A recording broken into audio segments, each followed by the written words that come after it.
लोकतंत्र में अपनी बात को रखने और मांगों को उचित तरह से मनवाने के लिए आवाज उठाना जायज है और सरकार की ओर से कोई ऐसा नियम या कानून लाया जाता है जिसे जनता अपने हित में नहीं मानती तो इसके लिए भी अपनी बात रखी जा सकती है। इसके बावजूद अगर सरकार नहीं मानती है तो फिर धरना प्रदर्शन आंदोलन करने को आवाम बाध्य हो जाती है।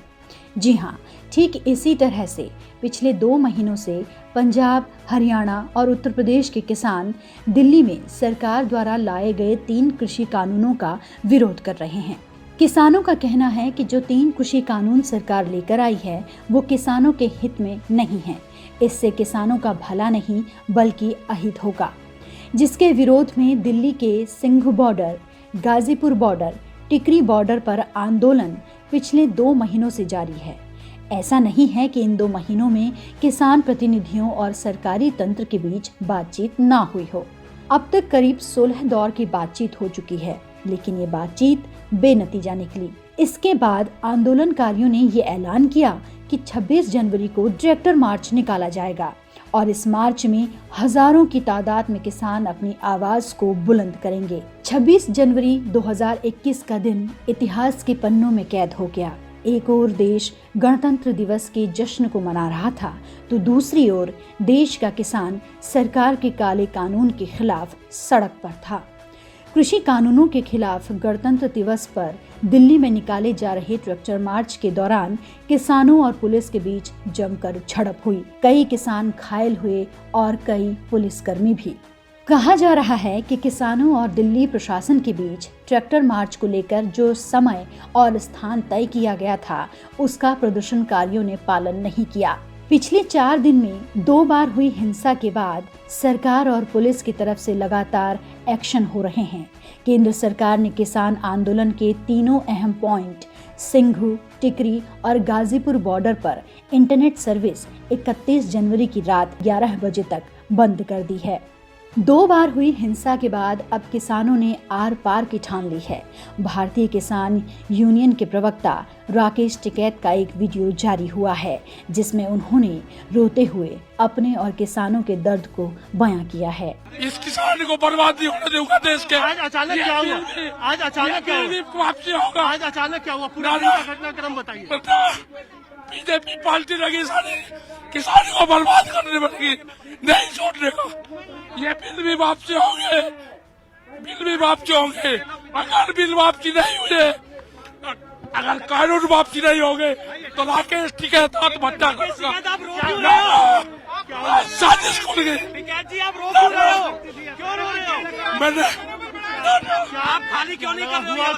नहीं खाली करने का, नहीं खाली करने का, नहीं खाली करने का, नहीं। मेरे किसान को मारने की कोशिश करी जा रही है। ये साजिश है, किसान को मारने की साजिश बीजेपी के लोग कर रहे हैं। राकेश टिकैत ने शासन प्रशासन की ओर से बिजली और पानी की सप्लाई बंद करने के फैसले को गलत ठहराते हुए कहा कि अब वो इस आंदोलन को किसी भी हाल में बंद नहीं करेंगे और निर्जल अनशन करेंगे। राकेश टिकैत के इस बयान के बाद किसानों का मनोबल बढ़ा और जो किसान घर लौट चुके थे वो भी सपोर्ट में दिल्ली की ओर निकल पड़े। चलिए अब जानते हैं राकेश टिकैत कौन हैं। राकेश टिकैत की पहचान ऐसे व्यावहारिक नेता की है जो धरना प्रदर्शनों के साथ साथ किसानों के व्यावहारिक हित की बात रखते हैं। किसान नेता महेंद्र सिंह टिकैत के दूसरे बेटे राकेश टिकैत के पास इस वक्त भारतीय किसान यूनियन की कमान है और ये संगठन उत्तर प्रदेश और उत्तर भारत के साथ साथ पूरे देश में फैला हुआ है। राकेश टिकैत का जन्म मुजफ्फरनगर जनपद के सिसौली गांव में 4 जून 1969 को हुआ था। उन्होंने मेरठ यूनिवर्सिटी से एमए की पढ़ाई की है। इसके बाद एलएलबी किया। टिकैत 1992 में दिल्ली पुलिस में कांस्टेबल के पद पर नौकरी करते थे, लेकिन 1993-1994 में राकेश टिकैत ने पुलिस की नौकरी छोड़ किसानों के साथ खड़े होने का फैसला लिया। किसानों की लड़ाई के चलते राकेश टिकैत 44 बार जेल जा चुके हैं। मध्य प्रदेश में एक समय किसान के भूमि अधिग्रहण कानून के खिलाफ उनको 39 दिनों तक जेल में रहना पड़ा था। इसके बाद दिल्ली में संसद भवन के बाहर किसानों के गन्ना मूल्य बढ़ाने के लिए सरकार के खिलाफ प्रदर्शन किया। गन्ना जला दिया था, जिसकी वजह से उन्हें तिहाड़ जेल भेज दिया गया था। मौजूदा समय में दिल्ली में हो रहे किसान आंदोलन का प्रतिनिधित्व भी राकेश टिकैत कर रहे हैं। हालांकि और भी किसान नेता हैं जो आंदोलन को पूरा सपोर्ट कर रहे हैं। बहरहाल आने वाले दिनों में किसानों का आंदोलन क्या रंग लाता है ये देखना होगा, लेकिन इतना निश्चित है कि किसान अब इस मोड़ पर आकर पीछे हटने के मूड में नहीं हैं।